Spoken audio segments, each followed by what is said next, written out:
When do you think it clicked in for Jordan McRae? I just, he's always had the mentality to score, but there's certain things that he had to work on, like what he's done a good job of. We work with him a lot on. He shoots a lot of leaners, looking for fouls, and probably the past 3 weeks is just up and down. The thing I talked to him about, he's 6'5" with a 7-foot wingspan. Get to your spot on the floor, shoot your pull-up. If you can't get to the rim, not many guys are gonna block his shot, and he's done a really good job with that. Even with his three-point shot, catch and shoot. Because of his ability to get to the basket, you have to respect his three-point shot. So you give him space, you get up on him, he goes around you. So he's just really been efficient when he gets the ball, making his moves, looking for his shots, being aggressive. And I don't think he's really hunting shots and taking bad shots. I think he's doing a good job of taking what's given to him. Now, he takes some tough shots, but even in the tough shots, in my opinion, his shoulders are still squared when he released the ball. But he's done a really good job of scoring in a variety of ways. And like I say, he's put himself in position to win that award. Do you think his consistency could be related to his confidence? They go hand in hand? I think so, without a doubt. I think that's for any player. You play with a level of confidence, and for me, like I tell him, to score the ball. You got to score. Play your game, look to attack the rim, get to the free throw line. The next phase for him, the things that we work on, posting up a little more. That's another way for him to get some baskets. He's done a good job really improving his basketball game, coming off ball screens and attacking the rim. He finds his big guys diving, he finds his shooters. But I think confidence has a lot to do with it. Yeah. Cuonzo, how much of that confidence goes into the fact that he probably has a much longer leash in terms of putting shots up, maybe not getting yanked out? He knows that he can really just kind of play his game now. Do you think that correlates at all? I think so. I remember my day playing under Gene Cade as a freshman.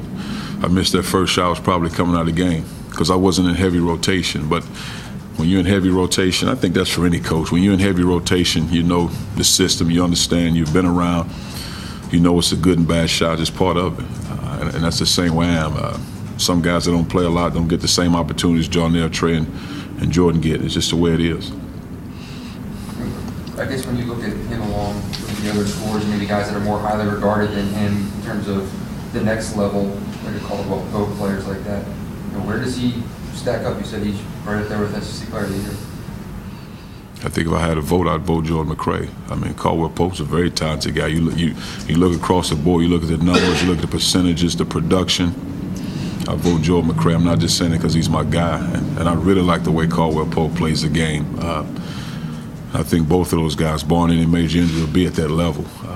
They continue on the pace that they're on. And, I mean, having long careers, not just 1 or 2 years in there. But, yeah, I mean, Jordan McRae, because when you're shooting at the level he's shooting a three-point shot at with pressure shots, guys hovering around him, he's my vote.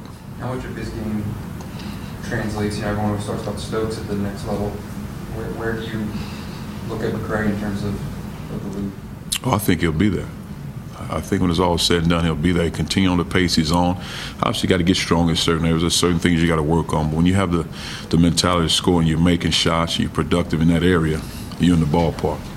Coach, how far has Jordan come in the eyes of his teammates this year? From a guy who didn't start some of the games, and now, I mean, you feel like in the second half, everybody was like he was a magnet that Georgia everybody was trying to get the ball. Have you seen the guy rise that high?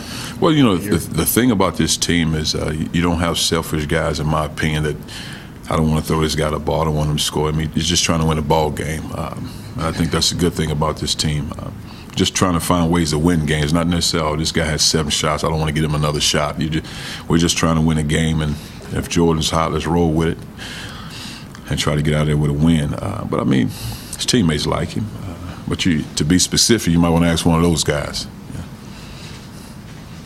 Coach, you kind of talked about this earlier, but the way that Jordan's playing right now and how efficient he's been, is there a bad shot with him? Is there a shot that's too quick or maybe not on the flow? Oh, yeah. Or do you kind of let him? Oh, yeah. As always. But, those are things you're just talking. When a guy has a mentality of scoring his score, there's certain shots that he'll take that other guys won't take because there's a level of confidence, a rhythm, a flow. I know I'm getting touches, but it's not a case, hey, man, that's a bad shot while you're shooting that. You kind of talking through, hey, man, square your shoulders up, shot fake that one, and just go from there. But it's not a case of, man, why'd you shoot that? Don't pass on the ball again.